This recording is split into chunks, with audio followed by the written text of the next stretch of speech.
This is TWiT. I am I used to be an optimist, and now as a reformed optimist, I'm very pessimistic. And there's nothing worse than a lapsed Catholic or a reformed optimist. We're the worst. But I kind of am thinking it's hopeless, and we are so mired. We do not know what we don't know to the nth degree, and we're so mired in our brain patterns that it's just hopeless. And the good news is, GPT-3 notwithstanding, we're never going to have self-driving cars or artificial intelligence. That's impossible. Oh, I think we've already got AGI. Where? Well, Ian Goodfellow just left and went to the place where it's being invented. The place. That's actually another one of our stories. He was the Apple guy who'd come from Google to go to Apple. Yeah. Who is the king of GPT-3, or GAN, right? He's the guy. Well, GAN. So, right. Yeah. He was the first person to really, Generative one of the first adversarial network, which is a very deep form of machine learning. Some of his early papers are fascinating to read now. And he was unhappy with the requirement to come back to work. He liked working from home. Who knew? Mm-hmm. And said, for that and other reasons, I think, decided to leave Apple and then go back to Google. There was a great quote. This is from TNW, Tristan Green. He said, to put this into a sports analogy, what Apple's done is like letting Tom Brady or Michael Jordan leave your team over a disagreement between them and the team owner on how towels should be folded. That kind of happened to Jordan, though, didn't it? Yeah. Who follow. To be honest, it happens. Let Goodfellow and his team work from wherever they want. If they think they can code a better machine learning model from the International Space Station, you should probably look into building a rocket. So you think that AGI is where? Absolutely. It's here. This is the problem. First of all, how do you define it? A lot of the... I mean, we know the Turing test is bogus. It's a lot of, so the benchmarks have typically to do with language. So there's something called the GLUE, G-L-U-E benchmark, which is an acronym that stands for stuff. That got surpassed. There's super glue, that's been surpassed. There was the Artari benchmark. We can't even define it. Is the problem. So this is the problem. We talk about systems being generally capable of performing multiple tasks at once at or above the level of humans. I would argue that we are already starting, like AlphaFold, uses language, uses decision-making, uses recognition, making decisions.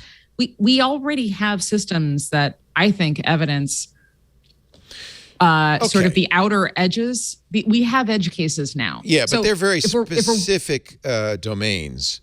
So I always think of AGI as more... It's like computer? Yeah, computer like just not in any... I mean, you could say, indistinguishable from human. Steve Wozniak said if a machine could come into your house and make a cup of coffee on the machine is in my house. I've got a machine that makes automate most of the stuff, and I do very little. I've got machines that make me coffee. I've got machines that are connecting me to you from I'm on the East Coast. Yeah, it is pretty amazing in a way. But these are all very narrow.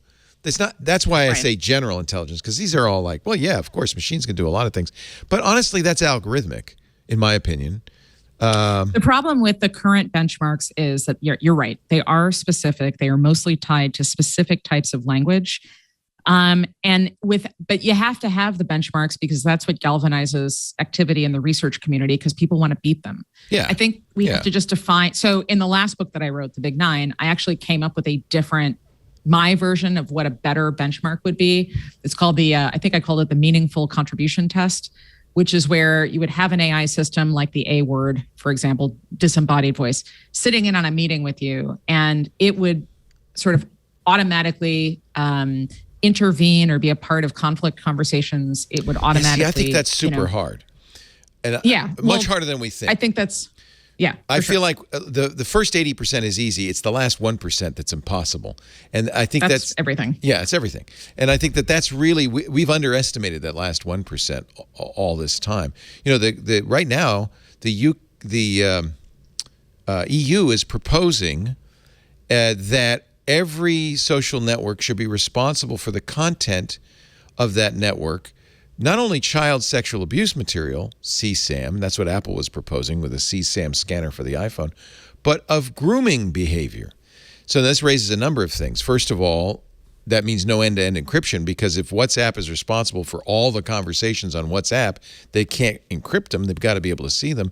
But then there's even a more difficult nut. What is grooming behavior? How do you know? Do you know? Can you identify it accurately enough to send somebody to jail? I didn't even know what that word was. I'd never heard that until. But you know now.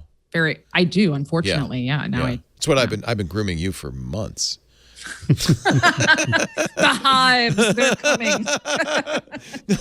But that's the thing. If you say, if I said to David Spark, ASL, age, sex, location, which was the acronym on an AOL AIM, some would say that's grooming behavior, right?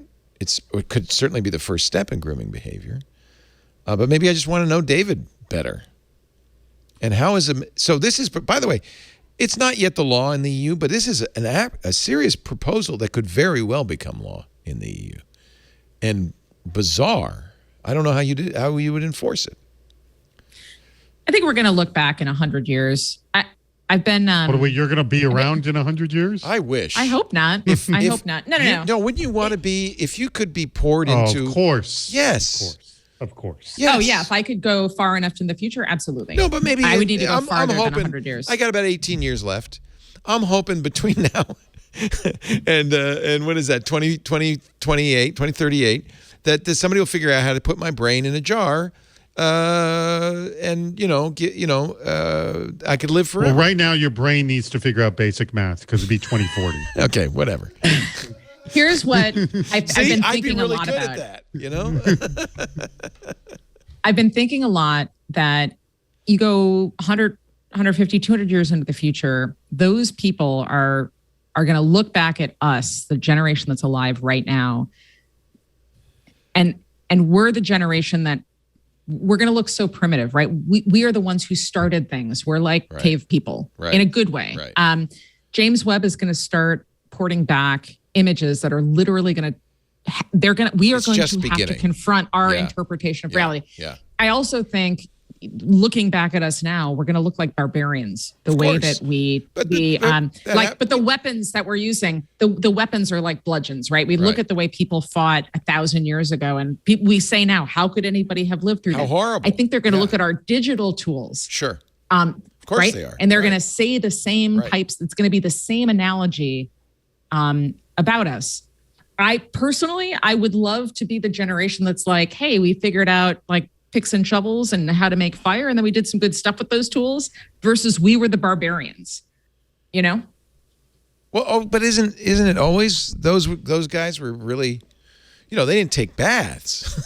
Isn't that they thought baths were unhealthful? I mean, aren't they always barbarians in the distant past? Yes, but in a way that I think is we're going to be worse. I think they're going to look back at us and say, "What the hell were you thinking? Digging, you got energy coming in from the sun in almost infinite quantity, and you thought it was a good idea to dig up animal matter from under the ground and burn it.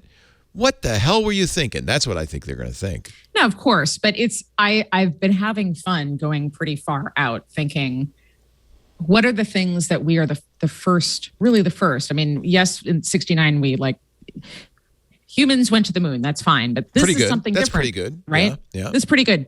But we're on the cusp of doing totally different types of building a space economy and becoming a multi-planet species, which is pretty amazing. We're engineering cells. We're programming cells. We're programming money. Well, that's what this book is about, this transition. Right? This is what you're saying in the Genesis machine is we're on the cusp. We're on the edge of a... Well, we are the edge. We're the transition generation. Yeah. So it makes me excited. Yeah.